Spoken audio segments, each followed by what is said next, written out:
Pour ceux qui ne me connaissent pas, je suis Caroline Crémieux-Charpentier de la société Aqua. Nous avons monté notre société en 2008 dans le sud de la France, à Aix-en-Provence.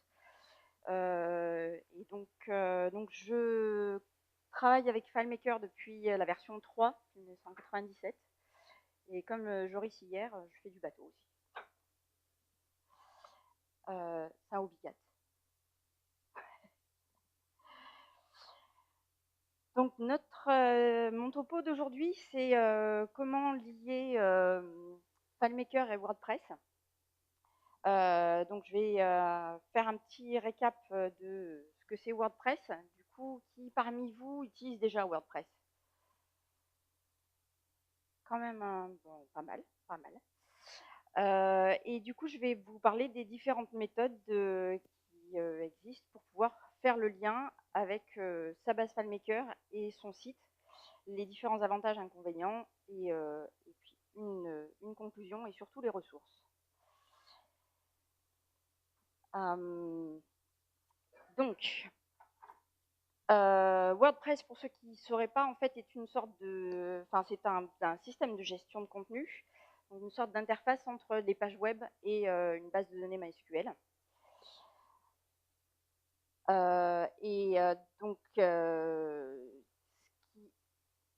J'en suis arrivée à la première méthode parce qu'en début d'année, un client à nous qui a une société, une agence immobilière a voulu complètement refaire son site et le faire donc avec WordPress. Et il avait déjà toutes les données de ses propriétés dans sa base FileMaker. Et donc, il voulait vraiment faire un lien automatique, le mettre dans FileMaker et puis faire le lien automatique directement avec sa base. Et donc, pour ça, nous avons utilisé le plugin WordPress FileMaker Sync qui s'installe très facilement et qui vient en fait avec un fichier déjà tout prêt. Où en fait, quand vous téléchargez, vous installez le plugin dans le dossier extension de FileMaker. Et ensuite, vous ouvrez le fichier, vous avez juste à rentrer le login et mot de passe de votre interface WordPress. Il utilise donc le fichier XML-RPC. Une fois que vous avez rentré ça, en fait, il fait la connexion et il récupère intégralement du coup tout ce qu'il y a dans la base de données MySQL. Donc toutes vos pages, les différents posts, commentaires, etc. Donc avec ce plugin, vous pouvez aussi rajouter des infos, mettre des nouveaux champs. Et donc en fait, c'est très, très facile d'utilisation. Dans le fichier donc, que vous téléchargez, le fichier est un fichier FP7, mais qui peut être converti sans problème. Et donc, il vient donc avec une interface et puis en fait tous les scripts que vous pouvez soit garder à part de votre solution ou intégrer directement à votre solution. La deuxième méthode que je vous propose, c'est MirrorSync. MirrorSync, qui est une solution qui a été développée par 360works et que vous installez et qui vient donc avec ce fichier-là pour que vous paramétrez. Donc il fait en fait l'interface entre votre FileMaker server et vos fichiers qui sont partagés sur le FileMaker server et du coup la base de données MySQL de votre site WordPress. Donc il suffit aussi juste de rentrer les différentes infos de votre d'accès pour la base MySQL, ensuite pour le serveur FileMaker, et lui, du coup, s'occupe ensuite après de vous faire copier tout ce qu'il lui faut, les tables, les rubriques, les scripts et les modèles dont il a besoin, qui va récupérer, en fait, il va faire une interface dans votre base FileMaker de tout ce qui se trouve en fait sur la base MySQL. Et donc, vous pourrez récupérer du coup toutes les infos et faire les liens. La troisième méthode, qui est un peu plus compliquée, c'est un lien direct en ESS. Donc directement avec le driver ODBC. Donc sur Mac, vous pouvez, il faut télécharger et ensuite l'installer. Sur Windows, il est déjà intégré, le driver ODBC MySQL. Et en fait, ensuite, une fois que vous avez installé le driver, vous mettez juste une nouvelle source de données externe en sélectionnant le driver. Et du coup, ça vous récupère automatiquement les tables de MySQL dans votre graphe de liens. Donc, c'est cette méthode-là. Donc, après, il faut du coup faire soi-même tous les liens avec la base MySQL et sa propre base de données. Et du coup, là, il faut s'y connaître un petit peu plus parce que les données qui sont dans MySQL sont formatées d'une certaine façon. Donc, en fait, pour récupérer vraiment les infos, il faut chercher un petit peu. Mais c'est assez bien documenté. Je vous transmets des ressources pour faire tout ça. Donc, la conclusion de ces 3 méthodes principales. Donc, tableau récap, pour le plugin, la mise en application est relativement facile et rapide. MirrorSync, c'est un petit peu plus complexe, mais c'est quand même assez assisté du début jusqu'à la fin. Et l'ESS, du coup, faut tout faire soi-même. Donc voilà. Les exigences techniques, donc pour le plugin, comme il a été développé en 32 bits, en fait, il n'est pas compatible avec la version Mac de FileMaker 14. Mais sinon, avec le reste. Pour MirrorSync, du coup, vous avez besoin d'un FileMaker serveur. Et pour MirrorSync et l'ESS, et donc la liaison ODBC direct, il faut que votre site WordPress soit hébergé sur un serveur dédié. Parce que quand vous êtes sur un serveur mutualisé, les hébergeurs en fait ne donnent pas l'accès au port ODBC directement. Et pour le coût, le plugin donc, coûte $249. MirrorSync, tout dépend, donc ça peut aller jusqu'à $4000 en fonction de la configuration. Et puis pour le driver, du coup, le driver ODBC est gratuit, donc là, c'est juste de l'investissement en temps. Donc, les ressources, juste donc les 3 premiers, c'est ce dont je vous ai parlé pour le plugin et MirrorSync, où vous avez des vidéos sur YouTube qui vous expliquent comment tout configurer. Par contre, tout est en anglais dans les ressources. J'ai pas trouvé. Il y a un forum WordPress en français qui est pas mal, mais il n'y a pas énormément d'infos sur FileMaker. Et sinon, il existe aussi de la société Simbura qui est en train de développer un nouveau plugin pour faire la liaison aussi entre WordPress et FileMaker, mais qui n'est pas encore sorti. Mais il y a des infos sur ce site-là. Et puis voilà, je vous invite à aller voir le reste des ressources pour avoir plus d'infos.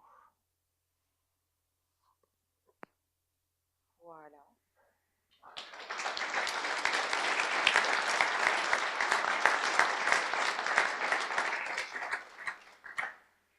Des questions? Il est là, il est là. Pourquoi WordPress? Enfin, a priori, on attaque d'une base MySQL, ça peut être autre chose que du WordPress, non? Ça peut être autre chose que du WordPress. Le choix de WordPress, c'est que c'est l'un des plus utilisés. Oui, ça, ok, mais... Et qui a énormément en fait de plugins aussi intégrés et qui permet de faire vraiment beaucoup de choses en fait. En l'occurrence, la première solution que tu proposes là, avec le plugin qui s'appelle WordPress, on ne peut pas l'attaquer une base MySQL autre qu'une base d'un site WordPress. On ne peut pas attaquer une autre chose qu'une base WordPress, non. Ok, merci.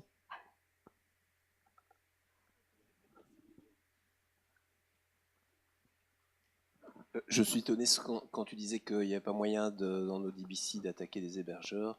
Je pense l'avoir déjà fait en fait. Alors, en France, moi, j'ai demandé à 2 et ils m'ont certifié. Mutualisé, oui, mais même des mutualisés. Oui, moi, les 2 à qui j'ai demandé, ils m'ont dit non. Donc, alors en France, ai peut-être après, un bon. je ne connais pas, effectivement, peut-être dans d'autres pays, c'est possible, mais en tout cas, en France, aux deux plus grands que j'ai demandé, ils ne le font pas, il faut un serveur dédié. Enfin, que ce soit un serveur virtuel ou physique, mais moi, ou l'héberger chez soi. Mais... Je voulais juste faire une notation par rapport à la... Pardon, je sais pas. Ah, pardon. Je voulais juste faire une notation par rapport aux 3 solutions. La dernière, on peut l'utiliser vraiment sur n'importe quoi, du moins sur du MySQL. Moi, je l'ai utilisé pour OS Commerce, donc qui n'a rien à voir que WordPress, et ça marche très bien. C'est juste qu'il faut faire très attention, je ne sais pas si vous avez remarqué ça, mais il faut valider les enregistrements côté FileMaker pour que ça soit enregistré côté MySQL, et ça, c'est souvent une erreur qu'on fait, et on dit bon qu'on va, on dit mince, ça n'enregistre pas les fiches, mais en fait, elles s'enregistrent, il faut demander à FileMaker de les enregistrer. Voilà. Le logiciel WordPress, donc il a, j'imagine, une architecture avec plusieurs tables. Sans rentrer dans le détail, l'architecture des tables de WordPress, c'est relativement simple ou il y a 200 tables avec des noms à coucher dehors? Non, c'est quand même relativement simple. C'est relativement simple. Mais après, du coup, l'architecture, enfin, dans WordPress, en fait, on le voit parce que c'est vraiment une interface. C'est une interface, on voit pas directement les tables de MySQL. Mais nous, si on veut les alimenter, il faut qu'on connaisse l'architecture de table pour qu'il y ait une logique dans ce que l'on fait, non? Tout à fait. Donc c'est pour ça que les 2 premières méthodes ne demandent pas de connaître l'architecture, puisque en fait c'est eux qui gèrent. Mais par contre, si on veut faire une liaison directe via ODBC, là il faut, du coup, quand on va récupérer les tables, il va falloir un peu décortiquer et puis voir comment c'est structuré, comment c'est fait pour savoir comment on veut l'utiliser en fait. Oui. Juste un commentaire. Le premier, la solution avec le plugin, est basée sur un fichier FP7. Ça veut dire que ça date d'il y a un certain temps. La structure de WordPress a évolué depuis. Donc, faites attention à ce qui se passe. Et moi, mon expérience, je ne sais pas quelle est ton expérience, mais la développeuse n'est pas très réactive. Non, j'ai essayé de la contacter, j'ai pas eu de réponse. J'ai essayé pendant plusieurs semaines d'avoir des réponses à des questions, et quand on est devant ce genre de problème, des semaines, c'est pas possible, quoi. Tout à fait. La première solution, c'est vraiment, moi je l'utilise vraiment pour un site WordPress, tout ce qu'il y a de plus basique, et dans ces cas-là, j'ai pas eu de problème en fait. C'est vrai que même avec la dernière version de WordPress, ça m'a pas posé de soucis. Mais après, oui, si on veut rentrer vraiment dans quelque chose d'un peu plus complexe, ça... Parce que WordPress évolue quasiment tout le temps. Oui, tout à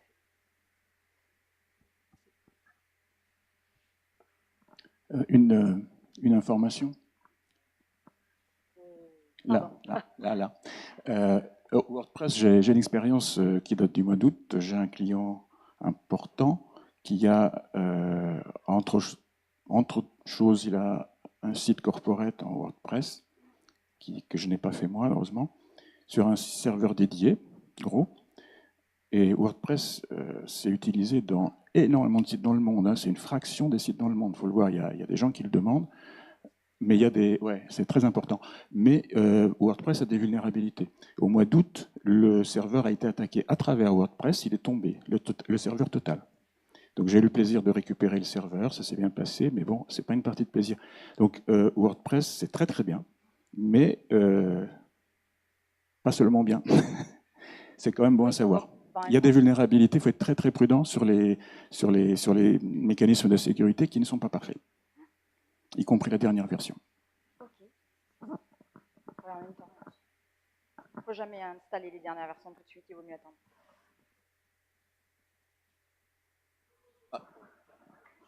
Oui, ça marche. Encore une remarque, c'est que parfois on va chercher du WordPress pour mettre chez nous, mais aussi c'est parfois intéressant d'envoyer chez nous. Bon, j'utilise pas WordPress, mais Joomla. Et pour des mailings ou des choses comme ça, et des outils tout à fait gratuits là-bas d'envoi de mailing. Et donc on exporte là-bas, et c'est le système, ceux qui payent MailChimp et des choses comme ça. Il y a moyen de contourner ces choses en se connectant vers un site de type Joomla ou des choses comme ça, quoi. Voilà.